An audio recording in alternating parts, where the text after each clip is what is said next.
Come.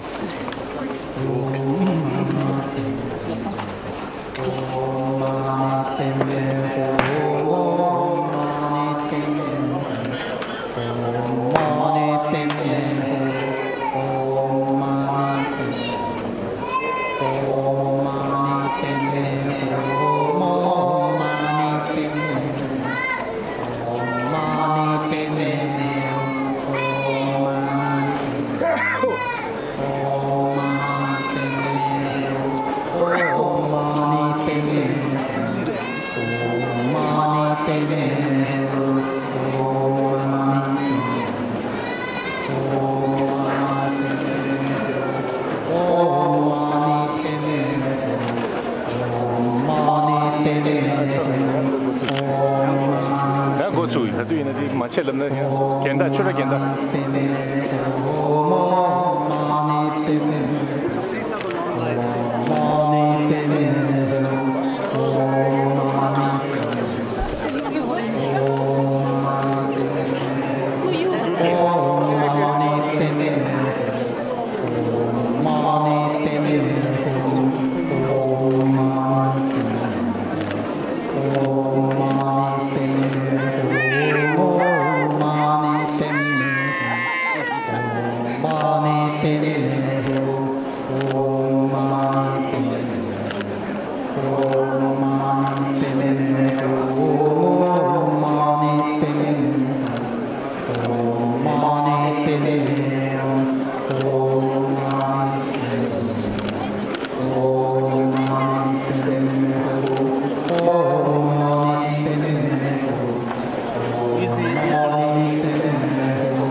청첩sem초 린포체 마케빠남 깨귤직 깨바냠빠 매빨양 공내 공도 패랄쇼 장축sem촉 린포체 마케빠남 깨귤직 깨바냠빠 매빨양 공내 공도 패랄쇼 장축sem촉 린포체 마케빠나 깨귤직 깨바냠빠 매발양 공내 공도 패랄쇼 장축sem촉 린포체 마케빠나 깨귤직 깨바냠빠 매빨양 공내 공도 패랄쇼 장축sem촉 린포체 마케빠남 깨귤직 깨바냠빠 매빨양 공내 공도 패랄쇼 장축sem촉 린포체 마케빠나 깨귤직 깨바냠빠 매빨양 공내 공도 패랄쇼 장축sem촉 린포체 마케빠나 깨귤직 깨바냠빠 매빨양 공내 공도 패랄쇼 장축sem촉 린포체 마케빠나 깨귤직 깨바냠빠 매빨양 공내 공도 패랄쇼 장축sem촉 린포체 마케빠나 깨귤직 깨바냠빠 매빨양 공내 공도 패랄쇼 장축sem촉 린포체 마케빠나 깨귤직 깨바냠빠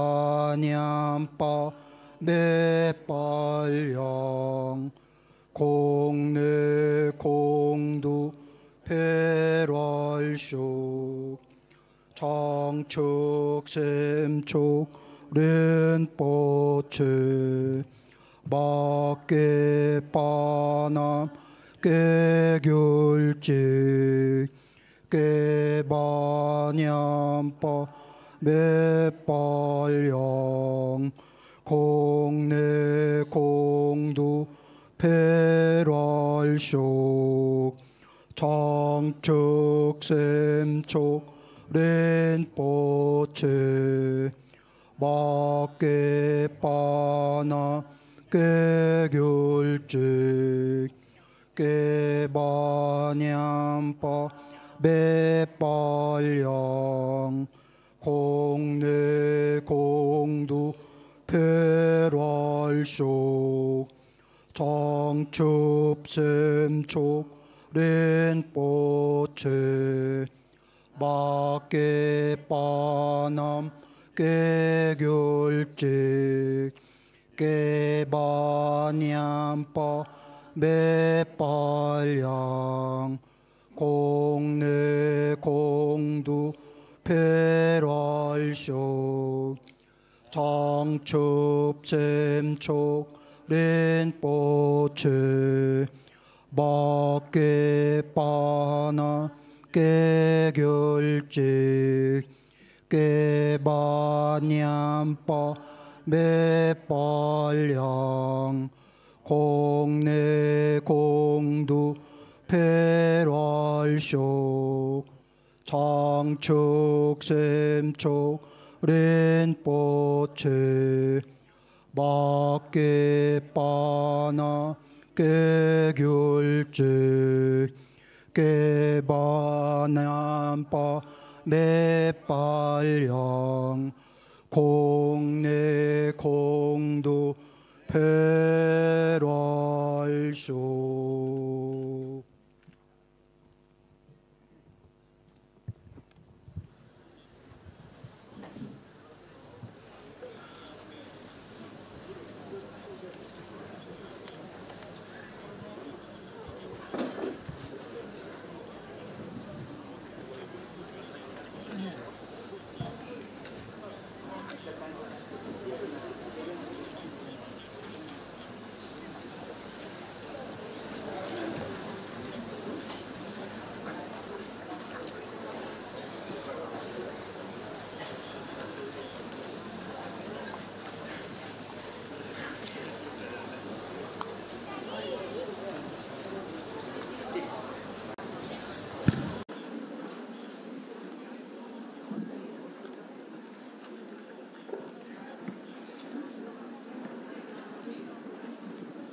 นะโมตัสสะภะคะวะโตอะระหะโตสัมมาสัมพุทธัสสะนะโมตัสสะภะคะวะโตอะระหะโตสัมมาสัมพุทธัสสะนะโมตัสสะภะคะวะโตอะระหะโตสัมมาสัมพุทธัสสะอิติปิโสภะคะวะอะระหังสัมมาสัมพุทโธวิชชาจารณะสัมปันโนสุขโตโลกวิทูอนุตตโรปุริสธรรมสารทิสัทธาเทวมนุษย์สานังพุทโธภะคะวะติสวากขาโตภะคะวะตาธัมโมสันทิฏฐิโกอากาลิโกเอหิปัสสิโกโอปัญญิโกปัจจัตตังเวทิตามโพวินโยหิติ สุปฏิปันโนภะคะวะโตสาวกสังโฆอุชุปฏิปันโนภะคะวะโตสาวกสังโฆยายะปฏิปันโนภะคะวะโตสาวกสังโฆสามีจิปฏิปันโนภะคะวะโตสาวกสังโฆยะทิทังจันตาริปุริสายุคาตาปุริสปุคลาเอสัพพะคะวะโตสาวกสังโฆอาหุนายโยปาหุนายโยทักขินายโยอัญชลีการณิโยอนุตตรังปุญญเกตังโลกัสสติอเสวนาจะภารานังปันดิตานันจะเสวนาปุชาจะปุชนิยานังเอตัมมังคารมุตตมังปฏิรูปเทสวาโสจะปุเปจะกต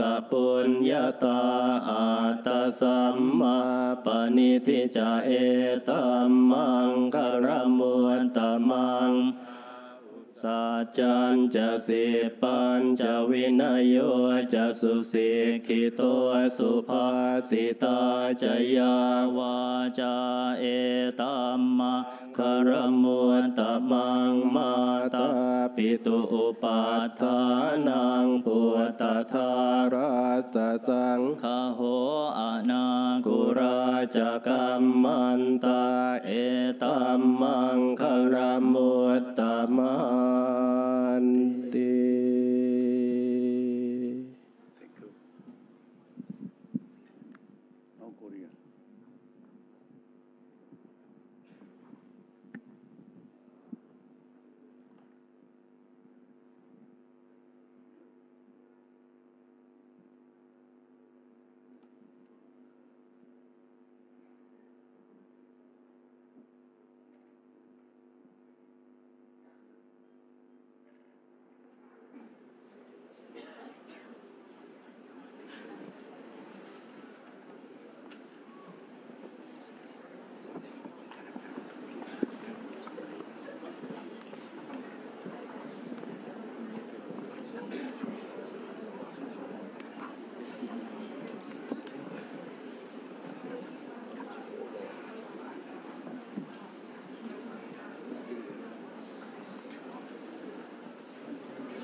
깊은 번야 바람일 따를 행할 때 오니 공한 것을 비추어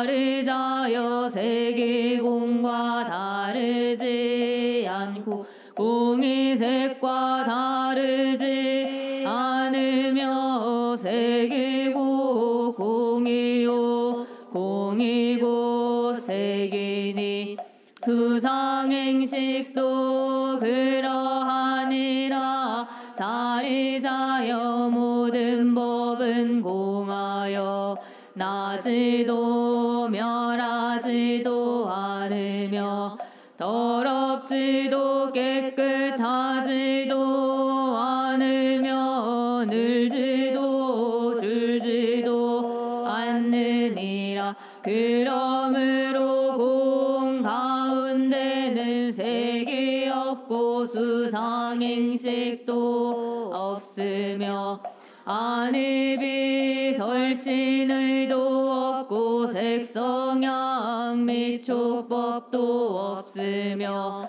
눈의 경계도 의식의 경계까지도 없고 무명도 무명이 다함까지도 없으며 늙고 죽음도 늙고 죽음이 다함까지도 없고 고집멸도도 없으며 지혜도 어둠도 없느니라. 얻을 것이 없는 까닭에 보살은 반야바람을 따르 의지함으로 마음에 걸림이 없고 걸림이 없으므로 두려움이 없어서 뒤바뀐 헛된 생각을 멀리 떠나 완전한 열반에 들어가며 삼세의 모든 부처님도 반야바람을 따르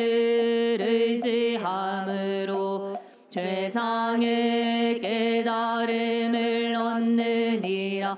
반야바람을 따는 가장 신비하고 밝은 주문이며 위없는 주문이며 무엇과도 견줄 수 없는 주문이니 온갖 괴로움을 없애고 진실하여 허망하지 않음을 알지니라. 이제 반야바람을 따주를 말하리라. 아제 아제 바라 아제 바라 승아제 모지사바 아제 아제 바라 아제 바라 승아제 모지사바 아제 아제 바라 아제 바라 승아제 모지사바.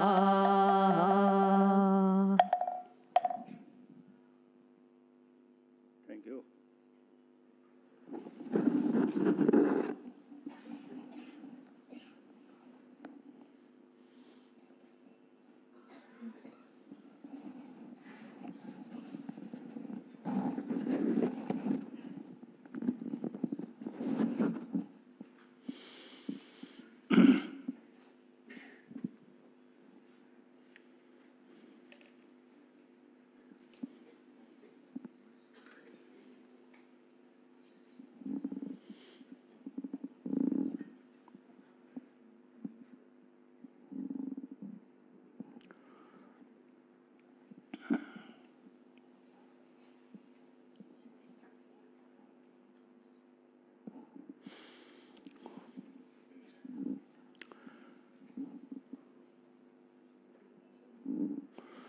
어야다 마삼주메 싫어 바르지 마예면가 난게모 소소정리 이시신 뜻은자에 염로 차차 대하다 가데 바라 상거된 부디에서 대하다 가데 바라 상거된 부디에서 대하다 가데 바라 상거된 부디에서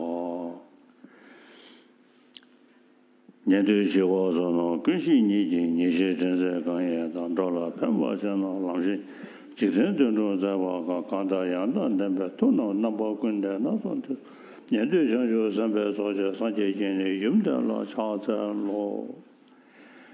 看给单件这话，从高官买吧、店买吧、车吧买吧、当买吧、黄买吧、招买吧，他在这边。这把年是现在嘛，稍微上节嘛，那么就谈不得了，超在了。Yata. Master Nagarjuna salutes the Buddha for teaching dependent origination, free from all the 8 extremes, and which is peaceful and free from elaborate fabrications. And then homage to the God Dharma, who moved by his compassion towards the sacred Dharma to rid us of misconceived views. So, today again we are on the second day of this Dharma discourse for the Korean Dharma brothers and sisters. So almost all of the Asian continent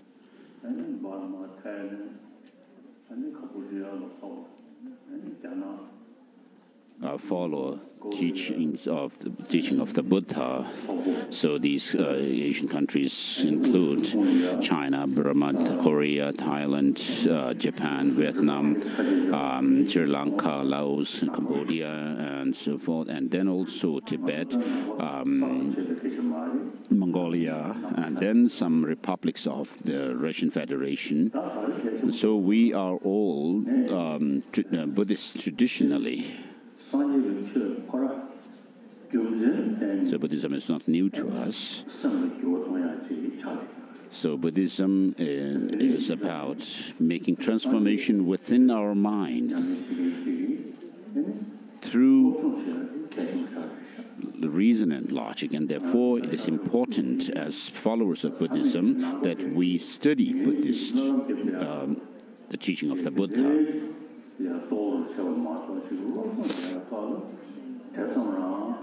So traditionally, many of us have not paid much attention to studying the Dharma, but I have been urging people today, since some time ago, that the Buddhists must become 21st century Buddhists, which means that one needs to study the teaching of the Buddha,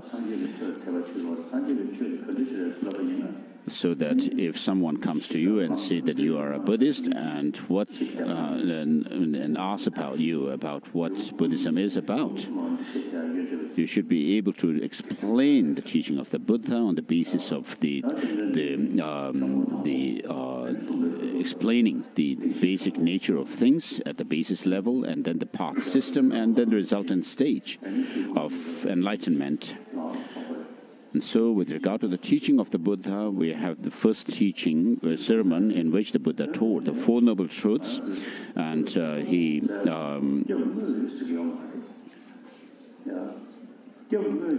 and the 16 characteristics of the Four Noble Truths. And so when we talk about the 3 objects of refuge, the Buddha is not considered the actual refuge, but the actual refuge for us is that of the Dharma jewel.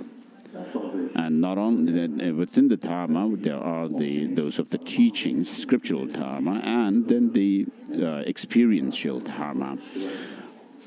And so the actual Dharma is the experience that we develop on the basis of understanding the teachings. And so it is comprised those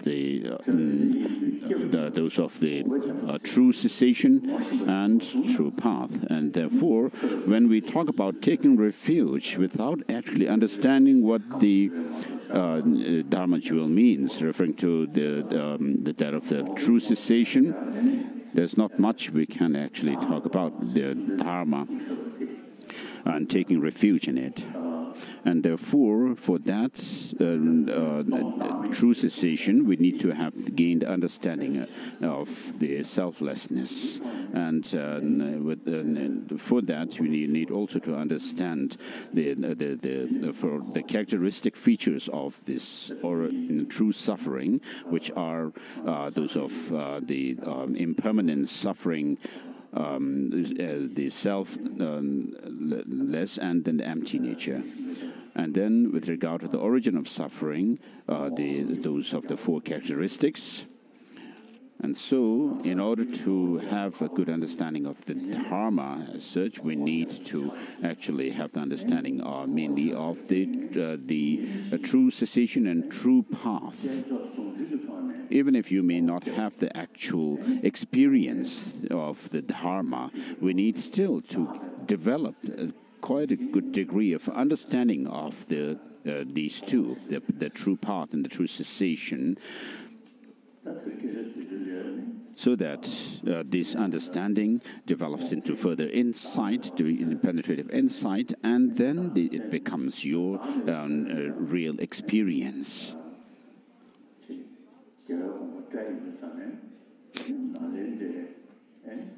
So with regards to interpreting the teaching of the Buddha in relation to selflessness, then there are different philosophical schools, such as Vaibhashikas, Sutrantikas, Chittamatras, and then the Madhyamakas. And so there are these four main schools of philosophy within Buddhist tradition, and then there are sub-schools within each of them.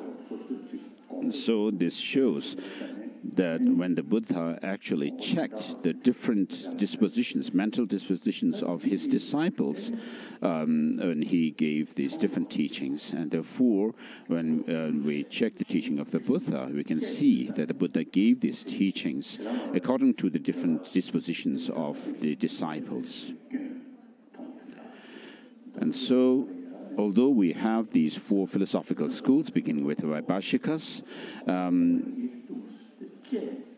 the philosophical assertions of Vaibhashikas are undermined through the reasons used by Sutrantikas, and they are in turn, the Sutrantikas are in turn undermined by Chittamatras, and then the Chittamatras are undermined, their philosophical assertions are undermined by the Madhyamakas. And so the Chittamatras have some understanding of what emptiness means, but that understanding of emptiness is called logically kind of undermined by the Madhyamaka philosophical inquiry. And so today we'll go through first the Heart Sutra, the Heart of the Wisdom. And then after that, we'll go through the three principal aspects of the path.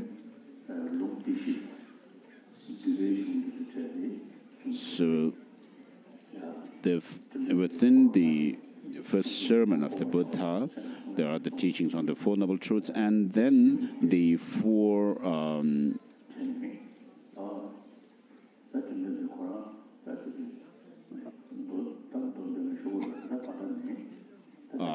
the sutras of the Vinaya and so forth.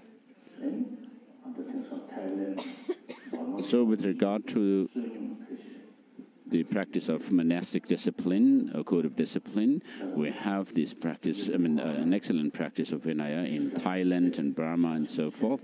The monks even go on alms round, begging for food. So this is following the practice of Vinaya.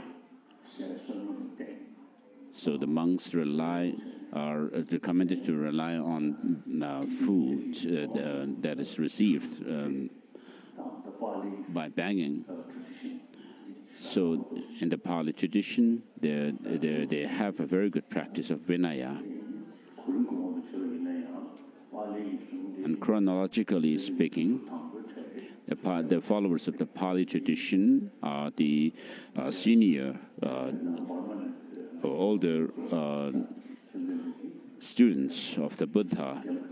And so those, the followers of the the Pali tradition, who are in Thailand, Burma, and so forth, they are senior students of the followers of the Buddha. And then with regard to the Sanskrit tradition, we have teachings, mainly those of the perfection of wisdom teachings. And so we need to study these texts, and the most important thing to follow the teaching is through reason and logic. So the Buddha, and therefore there's emphasis on studying logic. And the Buddha himself has said, just as, O monks and scholars, just as gold is tested by burning, rubbing and cutting, likewise you should follow my teaching and then accept it, and not out of your faith or devotion. And then, in the third turning of the wheel of Dharma, the Buddha gave teaching on the Sandhi-Nimochana Sutra, the sutra unraveling the thought or the intention of the Buddha.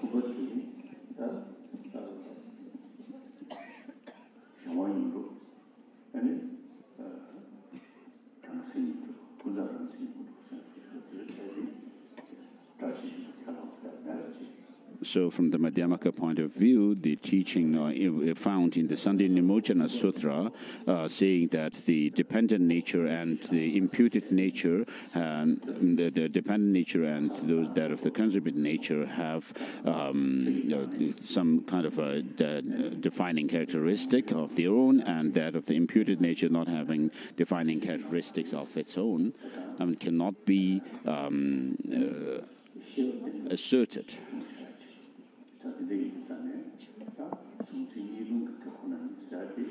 Because according to the Chittamatra, who follow this sutra and consider it to be definitive teaching, although the Chittamatras do say that external things do not exist, but that there's no reality in the external phenomena, yet the mind has some essential core existence. So, of course, this can help to reduce one's attachment and passion towards the things that you hold to be externally existent, but still there is some grasping at the mind having some kind of a core existence. Whereas the Madhyamakas now say that just not only that the external phenomena do not have any inherent existence, the mind also has no inherent existence. So the Chittamatras say that external things do not exist, but mind is truly existent.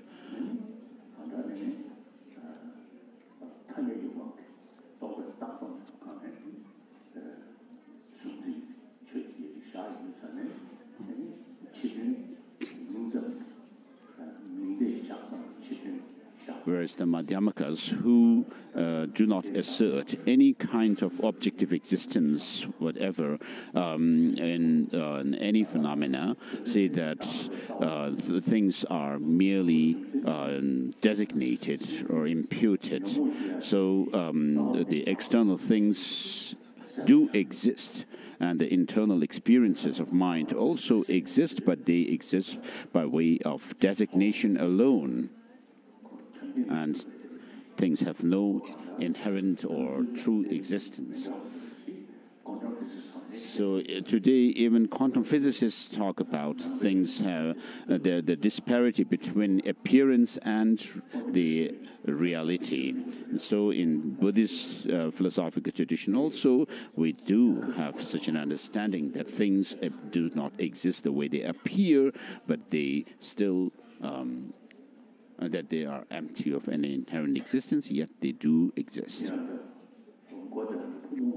by way of designation.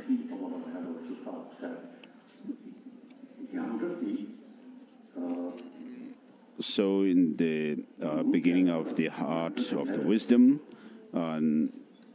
we find mention that even the five aggregates are empty of intrinsic existence. So in Japanese translation, they do not have that word even, because Japanese translation came through Chinese, and therefore, since Chinese translation doesn't also have that word even, I mean, the Japanese doesn't have it.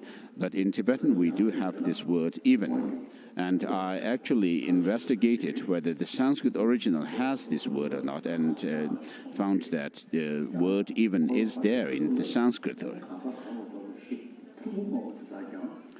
And so what that word even signifies is that not only the person is empty of any intrinsic existence, but the psychophysical, the five psychophysical aggregates of a person, which are the basis of a designation of a person, also do not have any intrinsic existence. So even refers to not only the person, but even the five psychophysical aggregates are empty of intrinsic existence. So I wish to say that it would be good to insert this translation, this word, in your translation as well.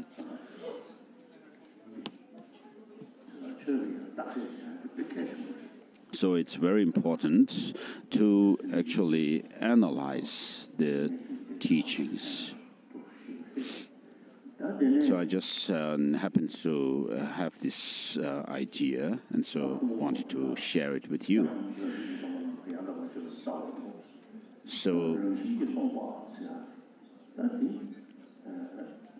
So what is meant by the being empty of intrinsic existence? Anything internal or external phenomena. Of course, they must have, each of them must have their own identity or nature.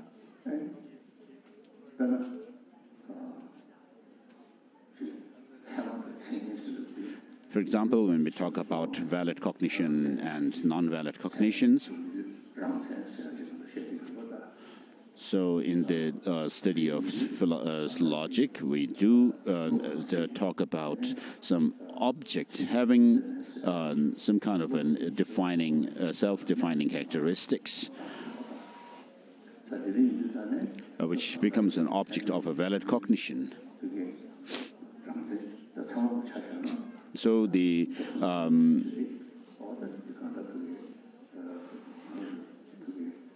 those of the Sutrantikas and the Chittamatras do assert some kind of a self-defining characteristic in objects. But Chittamatras do say still that things do not exist the way they appear to us. Although they do appear as if they exist externally, as external objects, yet the existence of those external things that appear to be external, and there as long as there is a perception which sees them. But these objects, which are objects of the perception, are mere reflections of the imprints or the manifestation of the imprints of the objects that are left on our mind stream. And because of that, those imprints, the things appear to us.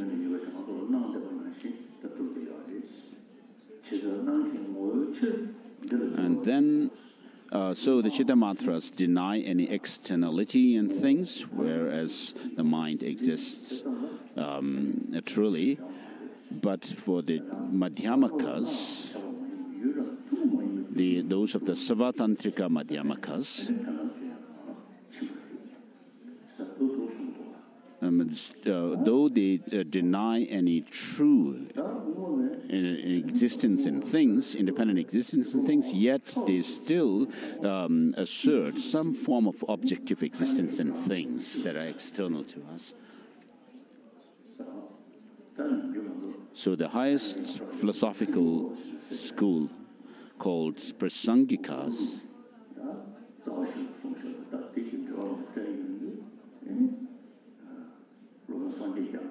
So masters like Nagarjuna, who wrote the Mula Madhyamaka Karika, the fundamental verses of the middle way,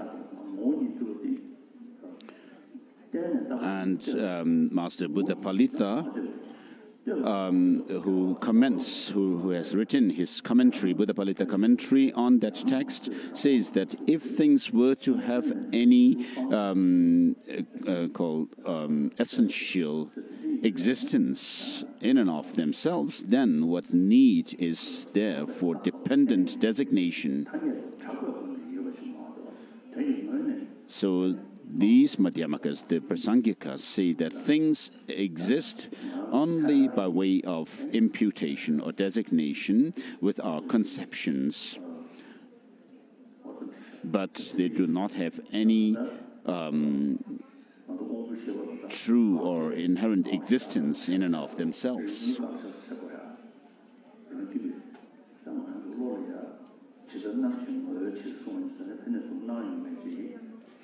Whereas the Savatantika Madhyamakas do assert some form of objective existence in things,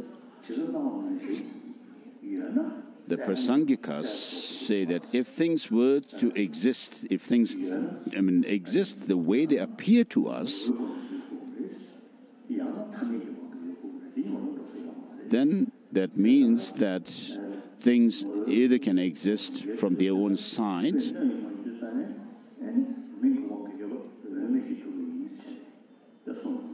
so since they do not exist from their own side, essentially, therefore, what we can conclude is that things exist by way of designation. And even the name itself, the designation, do not exist truly.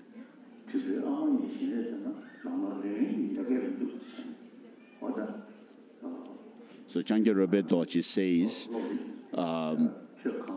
that whatever objects there are, the form and so forth, the external things, and also your internal experience, what happens to us is that they do appear to have something that we can point our finger at, but nothing whatever has any essential core existence that we can point our fingers at.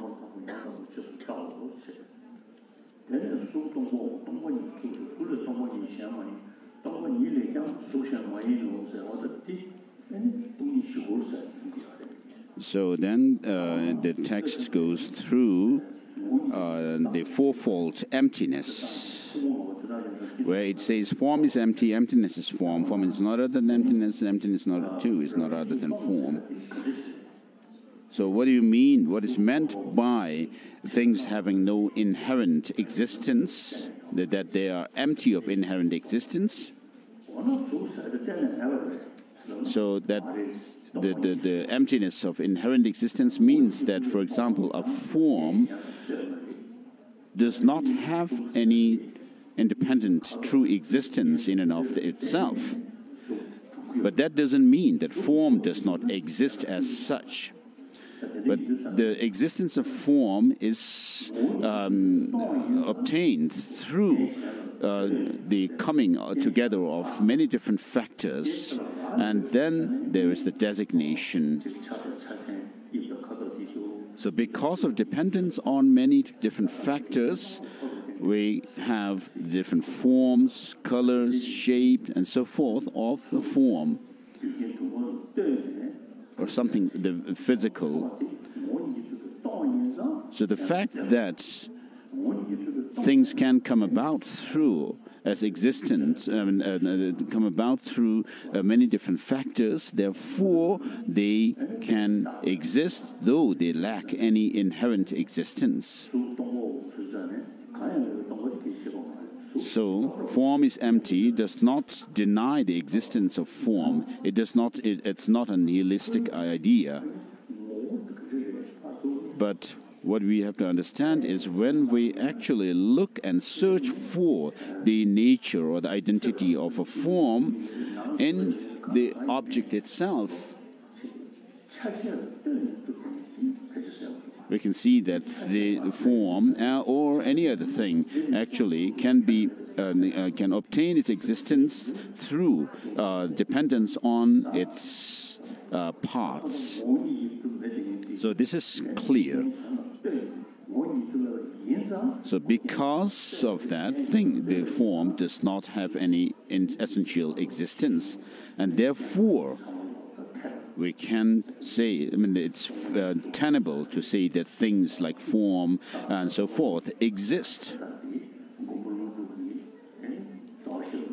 So in Mula Madhyamaka Karika, Master Nagarjuna says, as I have quoted before, what arises through dependence is said to be empty, and that is said to be designated, and that is the middle way.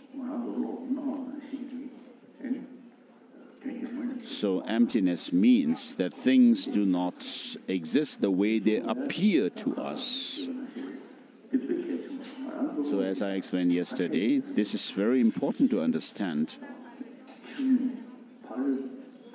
because we have this strong kind of a grasping at things as if they have some kind of essential existence in and of themselves.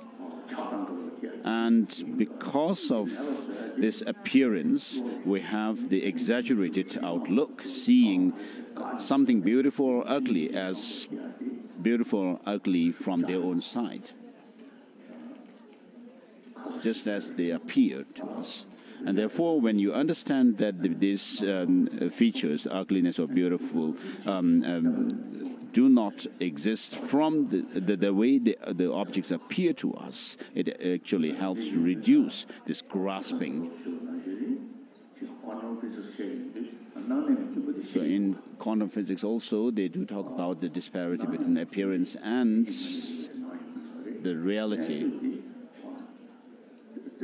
Although things appear to us to have some kind of objective existence, yet if you actually try to search for the objects, nothing can be found as being this or that. So of course, and the quantum physicists do not talk about mind as such, but they are focused more on the physical objects and matter. So although they do not use the term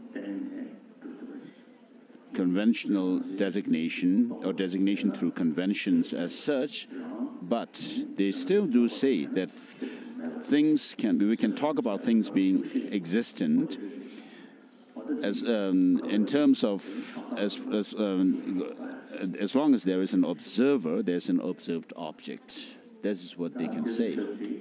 So this is very similar to the Chittamatra view as well. So form is empty, emptiness is form.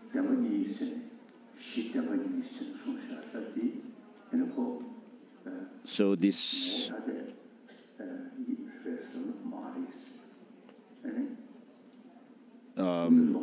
comes to talking about the two truths. So the two truths, are they completely separate? No. But the two truths, the conventional and the ultimate truths, are said to be of the same reality, or but conceptually different. So when we talk about, for example, emptiness, emptiness is understood as being a quality or property of things. So without there being something that we can talk about as being empty, we cannot talk about emptiness as such. And so we need a basis, an object which serves as a basis for talking about emptiness.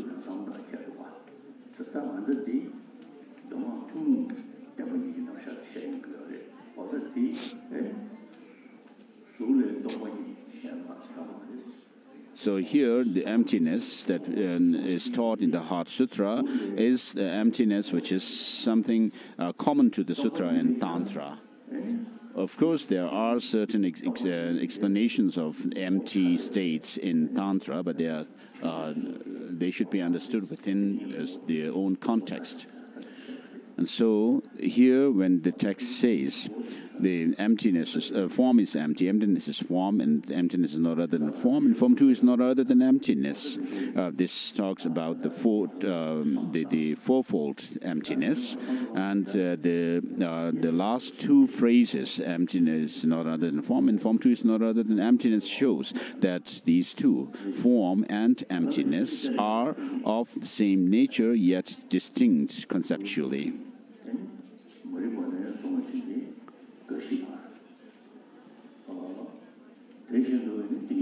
And then it goes on to teach about the emptiness of feelings, perceptions, mental formations, and consciousness. And then it goes through teaching on the Four Noble Truths, the 12 links being empty.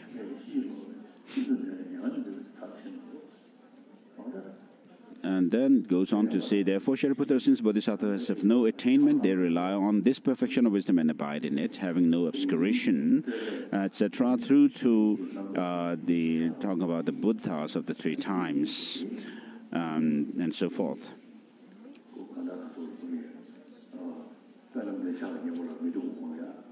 So, although there are meditations to counter certain attachment or lust, and anger through the application of certain antidotes like seeing the repulsive nature of the body and so forth to counter our lust or attachment and so forth, yet they are not the ultimate antidotes to the mental afflictions, to get rid of them completely.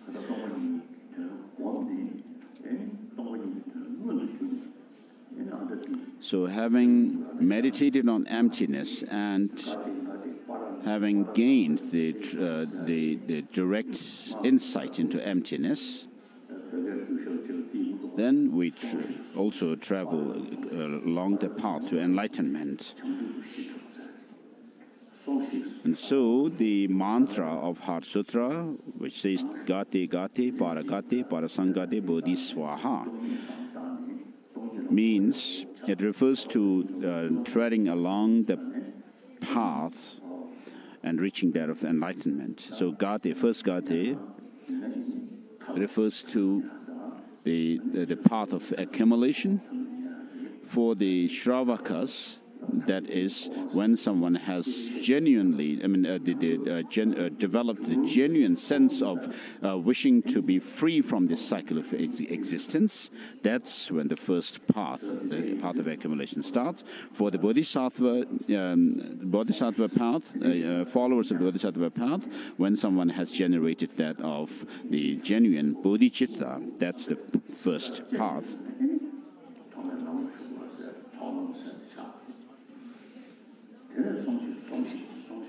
So here the person becomes determined to attain the enlightenment.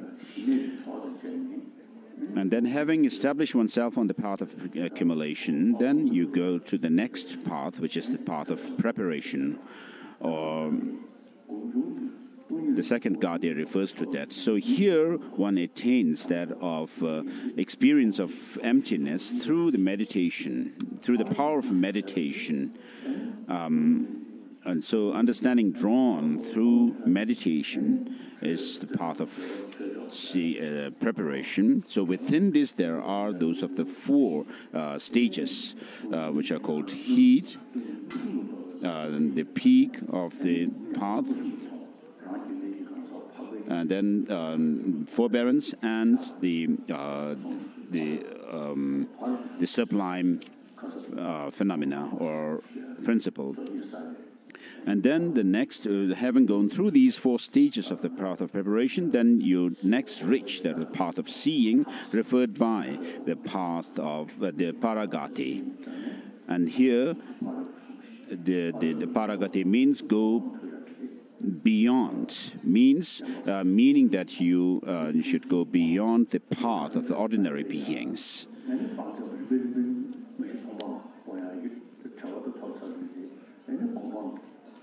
And then the path of meditation is referred by parasangati, which means they go beyond, perfectly beyond. And so here at the path of meditation level, you of course have already achieved that of their insight, direct insight into emptiness.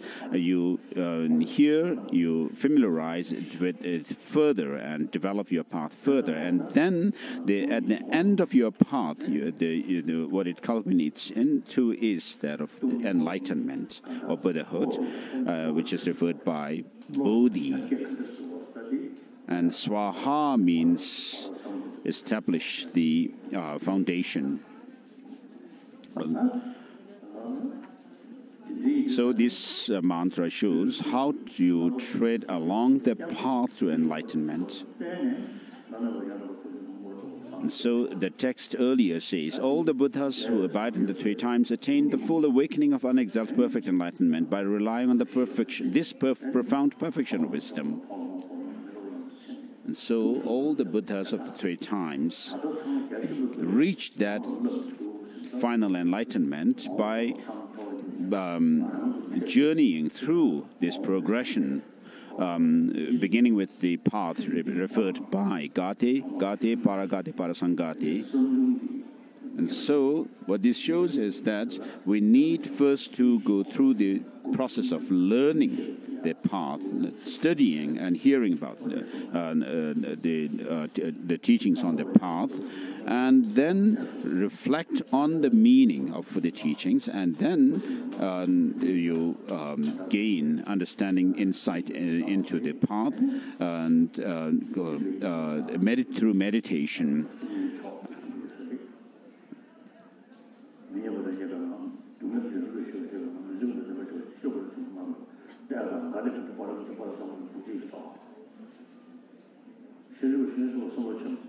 So before the mantra, there is this paragraph which says, therefore one should know that the mantra of the perfection of wisdom, the mantra of the great knowledge, the unexalted mantra, the mantra equal to the unequaled, and the mantra that quells suffering,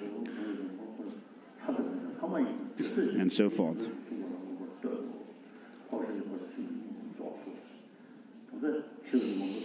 So His Holiness finished reading through to the end of the text, the Perfection of Wisdom Sutra. So if we could actually, of course we do recite this sutra, but if we could recite it with the understanding of the meaning, it would be very good. And there is also the practice of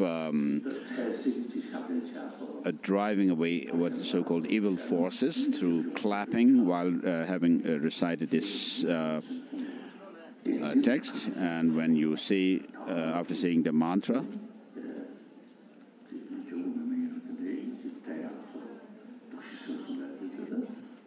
so without really understanding the meaning of this text, it will not be so beneficial trying to, drive away so-called evil forces or ghosts and so forth. But if you can actually practice do this kind of practice of driving away evil forces through understanding, based on understanding of the text, it would be good.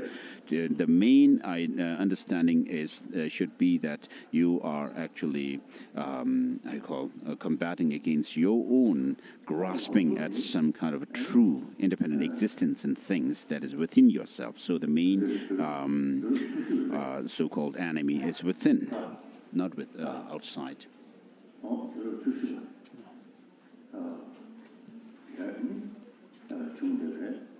So now we go to the next text, the three principal aspects of Pali.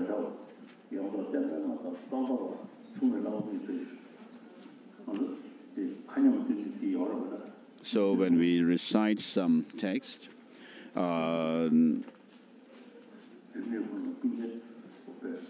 there is a verse that we say at the end, the Lotsawa, who is learned in all the different fields of learning,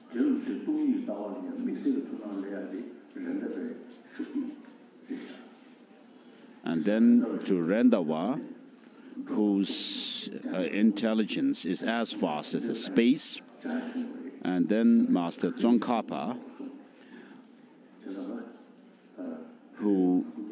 is learned in the complete teaching of the Buddha, I pay homage to these three masters. So Rendawa was known for his understanding of emptiness, especially.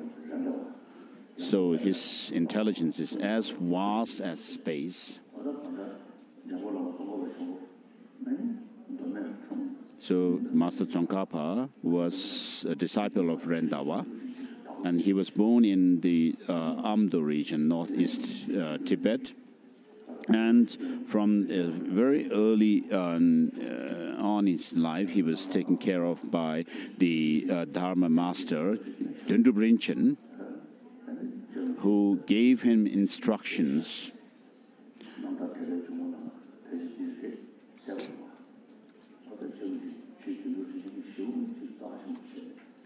So Chögyö Dundub Rinchen took great care of Master Tsongkhapa in his childhood, and then advised him to go to the central part of Tibet to pursue his studies of the teaching of the Buddha.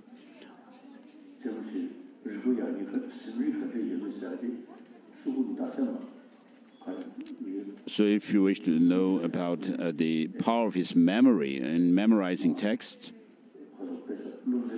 it is said that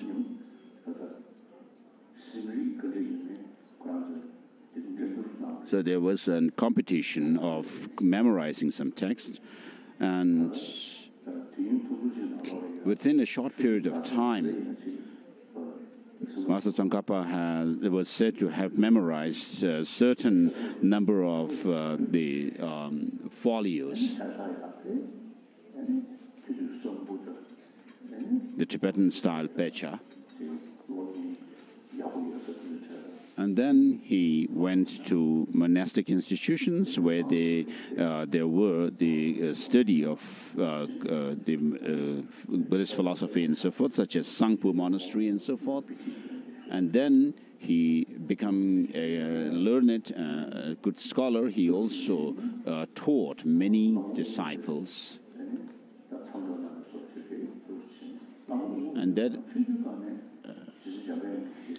And then later, with the help of Lama Umapa, who was said to have a vision of Manjushri since his childhood, when he was a shepherd, he was said to have a vision of dark complexioned Manjushri. And so Lama Umapa served as a liaison between Master Tsongkhapa and Manjushri and helped pass messages. And then Master Tsongkhapa himself was said to have a vision of Manjushri later. And when he had a vision of Manjushri, he asked some questions on the correct view of emptiness, and Manjushri was said to have given certain instruction to him, and the Master Tsongkhapa said to Manjushri that he found that those instructions very difficult to understand. And then Manjushri advised him to do further practice of purification and accumulation of merit. And so he was advised to go into hermitage.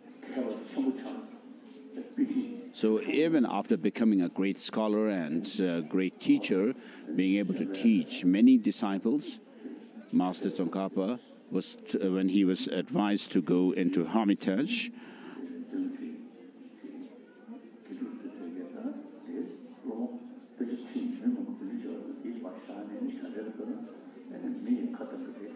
so when Master Tsongkhapa related this to his disciples, it was many of his disciples expressed their opinion that if he were to go into hermitage, in solitude, to live in solitude, leaving behind all these disciples, people would actually backbite.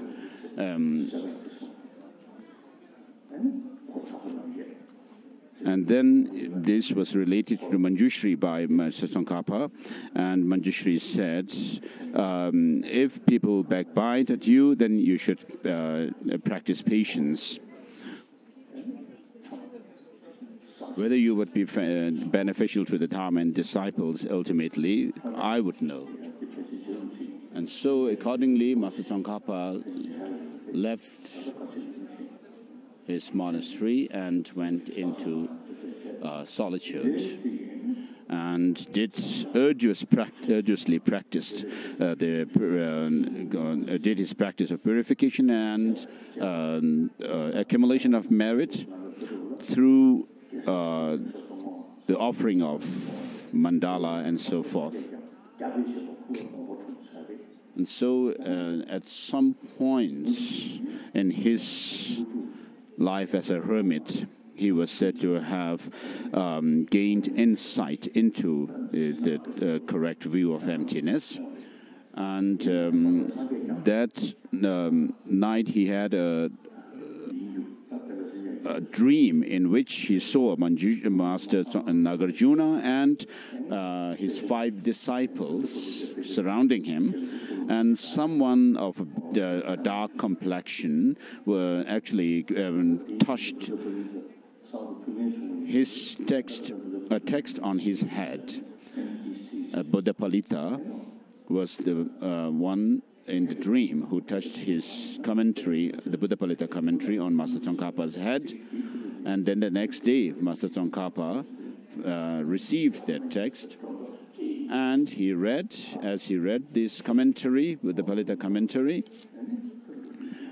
he came to a point and in that commentary through which he was said to have gained insight, deep insight into emptiness.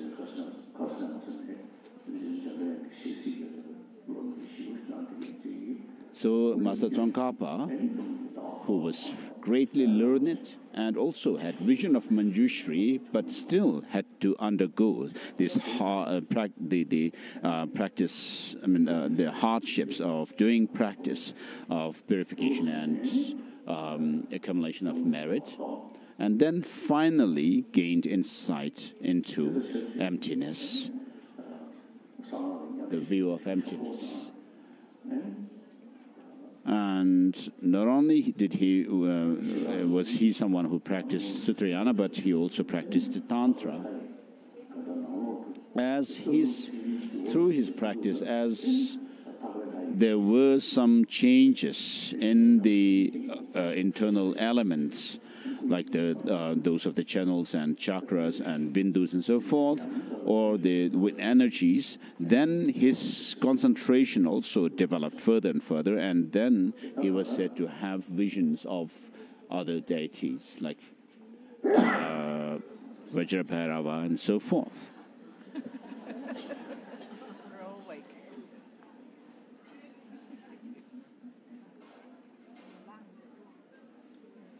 Wake up sneeze.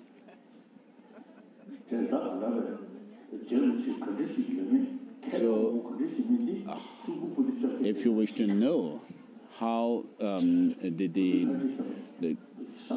how learned and in terms of scholarship he was, you can actually read his writings. You can know it from his writings. Although Budin Rinpoche was said to be an omniscient one, having written many commentaries, and I saw a commentary on Binduvithi or something like that, which is a text on the generation stage of Guya Samaja text.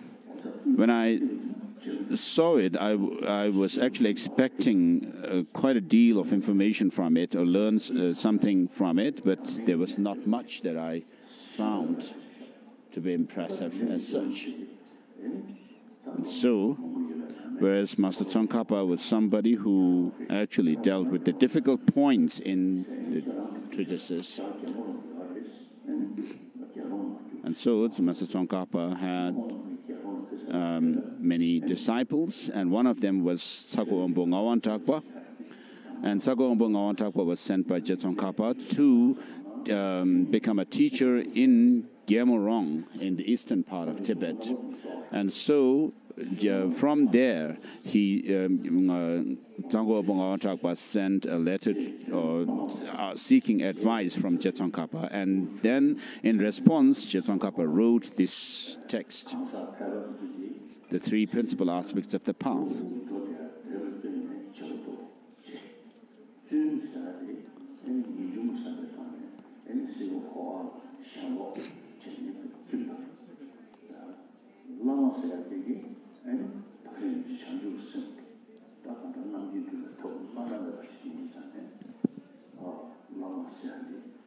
So in the Tibetan, there are these three words, Je Zun Lama.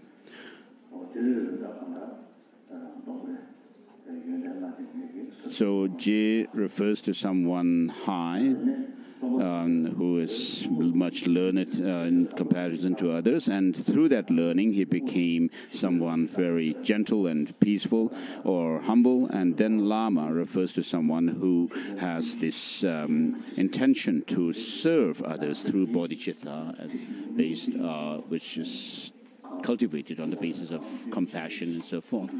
And so here he says, I shall explain here to the best of my ability the essential points of all the scripture of the conqueror, the path acclaimed by all excellent bodhisattvas, the great gateway for the fortunate ones aspiring for liberation.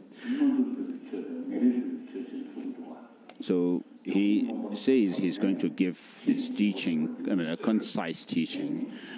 And then those who are not attached to the joys of cyclic existence, who strive to make meaningful this life of leisure and opportunity. And so the goal of our practice is, on the one hand, to have higher rebirth, and then also through that, that of the definite goodness or highest good. And so for the higher rebirth, we need to practice the morality and so forth, and then on the basis of morality, for also for that of liberation or the definite goodness, we need to practice the three trainings: the morality, training of morality, concentration, and wisdom.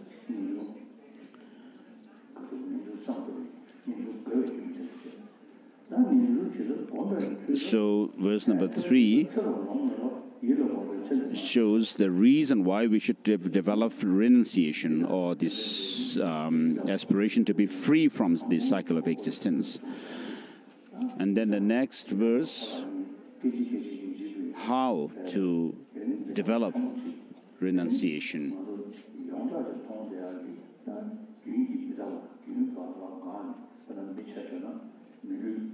So within that practice, we also need to see the impermanent nature of things.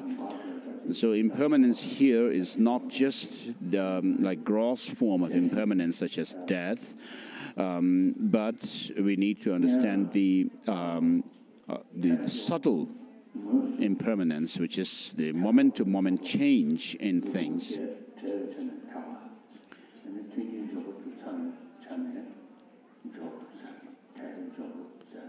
So this kind of human life is said to be endowed with the the 10 leisurely states, 10 leisures, and then 8 endowments or opportunities.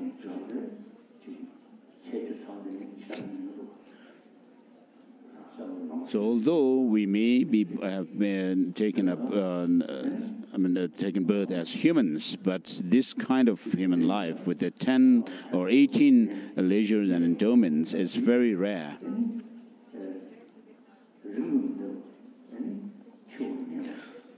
So, in terms of practice, we need to see that this is this kind of life with 18 qualifications is rare to find, and then although it's rare to find, yet it's something that's transient.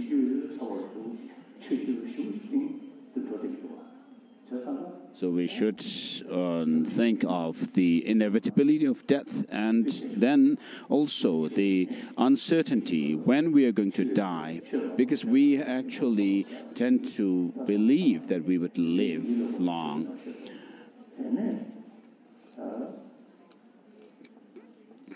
And so we need to turn our mind away from the holding on to this kind of a permanence in life.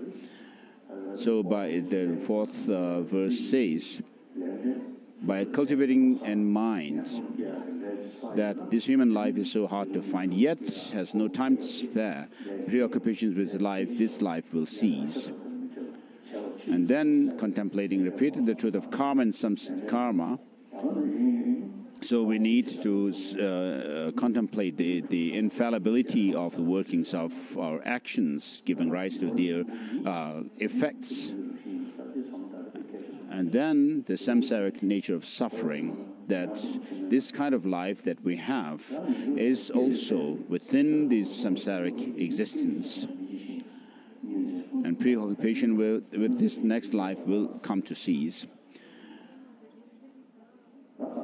As you habituate in this way, and when not even an instant of admiration arises for the prosperities of cyclic existence,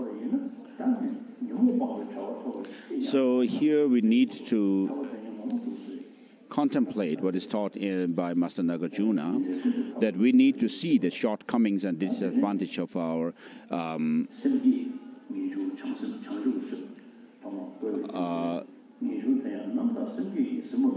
the mental afflictions.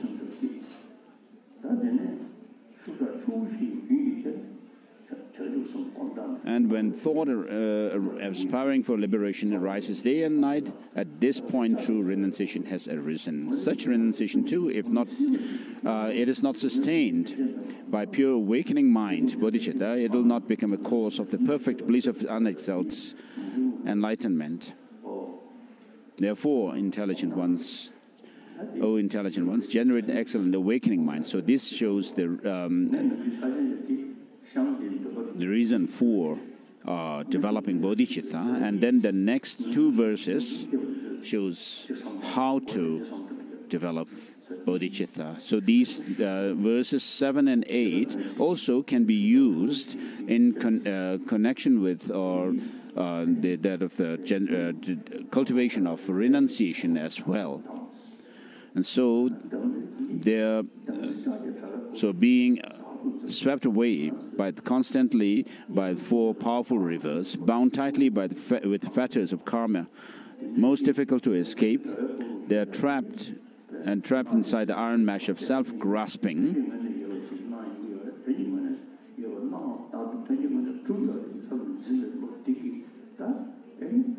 So with this self-grasping, what we do is we hold on to things having some kind of independent objective existence.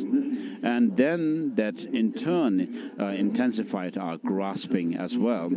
And so enveloped from everywhere by the thick mist of ignorance, we take rebirth in cyclic existence, and there's no end, where we are endlessly tormented by the three sufferings. By reflecting on all mothers who suffer such conditions, please generate the supreme awakening. So instead of saying all mothers, you should switch it to oneself, and then I should generate the supreme, that of the mind of renunciation.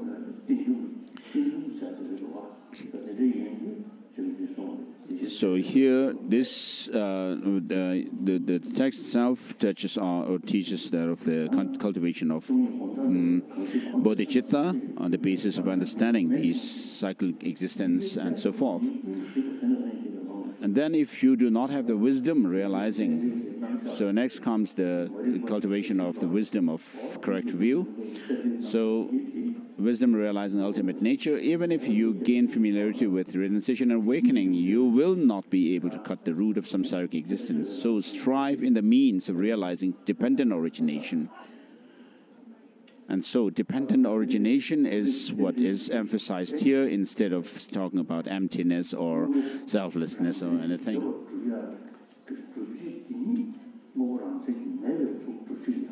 So what the realists within the Buddhist tradition use as a reasoning to prove that things have some kind of objective existence, defining characteristics, the Madhyamakas use the same logic, dependent origination, to prove that things have no inherent or objective existence whatsoever.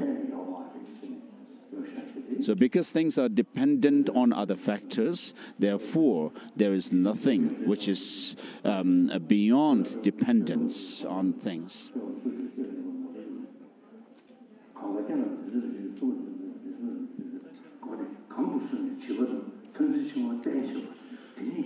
So by holding on or grasping at something, the childish hold on to things have some kind of objective existence. Yet the wise ones use the same reason to prove that things have no intrinsic or independent existence. And then Master Tsongkhapa, in his praise to the Buddha for teaching dependent origination, pays his salutation or homage to the Buddha for this teaching of dependent nature of things. So the reasoning that the realists use to prove things to have some kind of objective existence is reversed to them, and to prove that things have no independent or objective existence.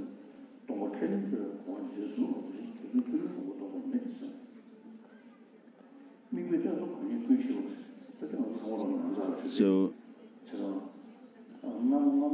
when with respect to all phenomena of samsara and nirvana, you see that cause and effect never deceive their laws. And when you have dismantled the focus of objectification, at that point you have entered the path that pleases the Buddhas. And then the next verse also read.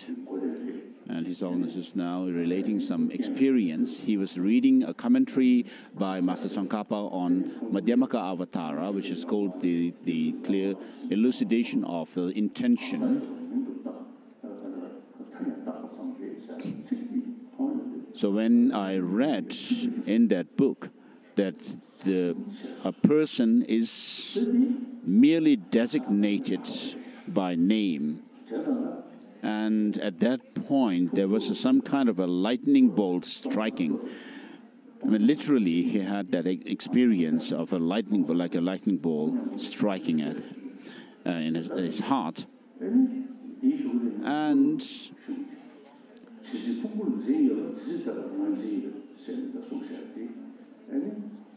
after that, wherever he looks or thinks, I mean, I was having this experience that things have no existence from their side. But later I found that I had found out that insight into selflessness or emptiness was a gross understanding of selflessness. But after that, when I read a commentary on Mulya Madhyamaka Karika, where it said that things and persons, as long as there is grasping at the psychophysical aggregates, to that extent, there is this grasping at a person or a self of a person. And then reading the commentary on that gave this further insight into emptiness or selflessness, the subtle ones. However, at the same point, without alternation, but at once,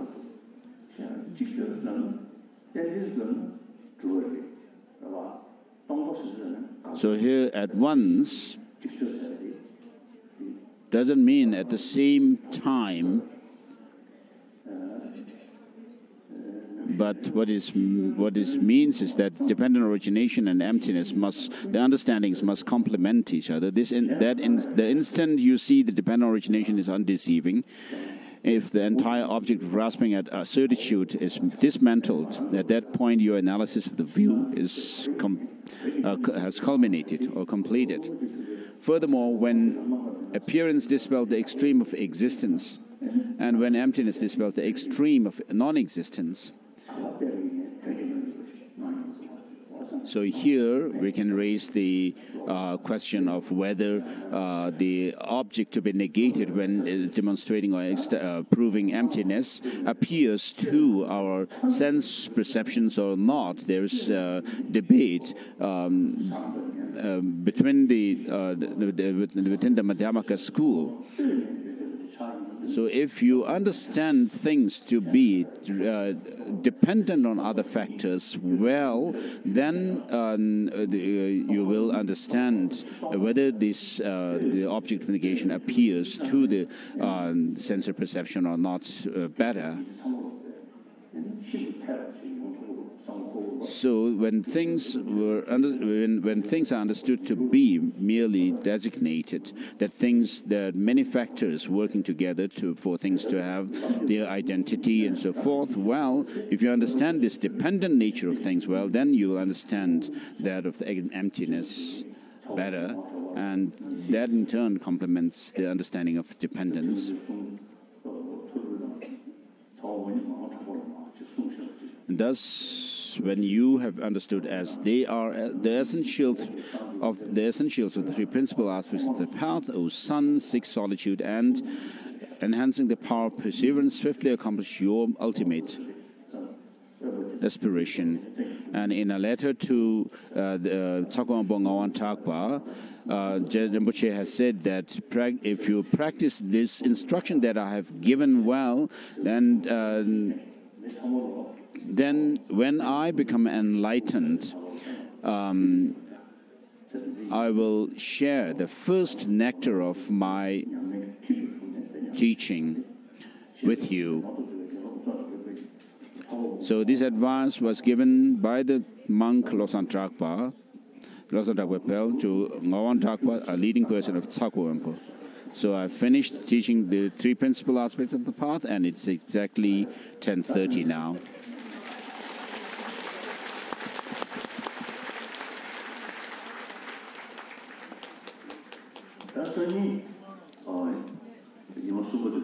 So tomorrow is the third day.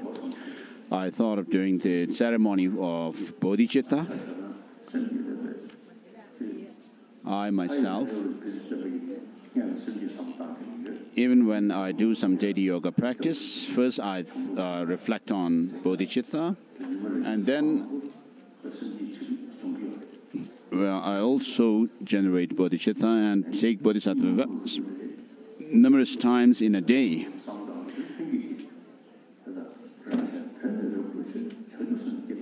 So when I think along these lines,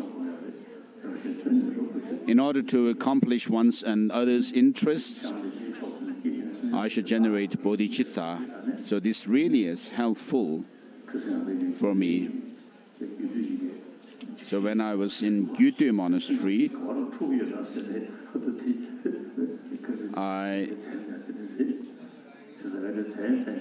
I saw the Vajrabhairava or Yamantaka Vajrabhairava's Thanka hung somewhere, and Vajrabhairava, of course,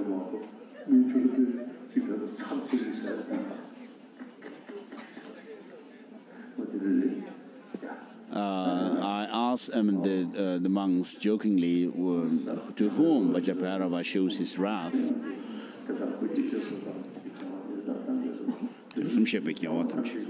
These are dedication verses from the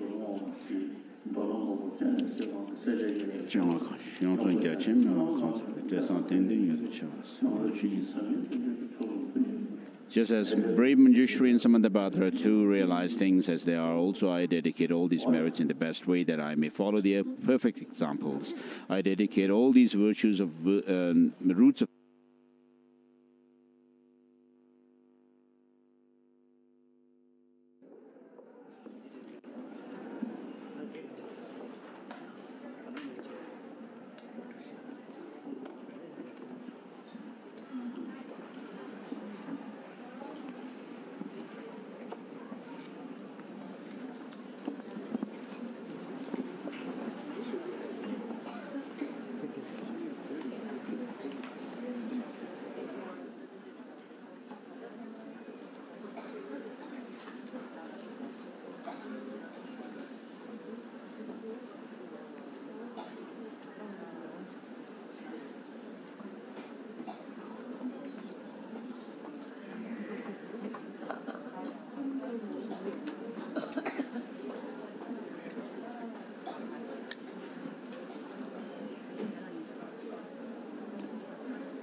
똑같이 그러니까 요만치 요 정도로 좀 더 오르다 그래서 얼굴을 가리라고 그랬어요.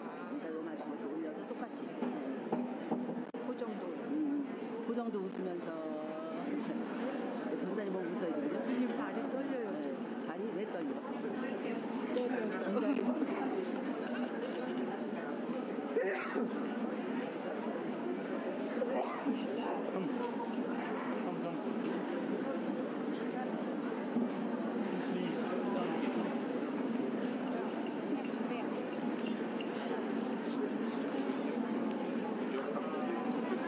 Please.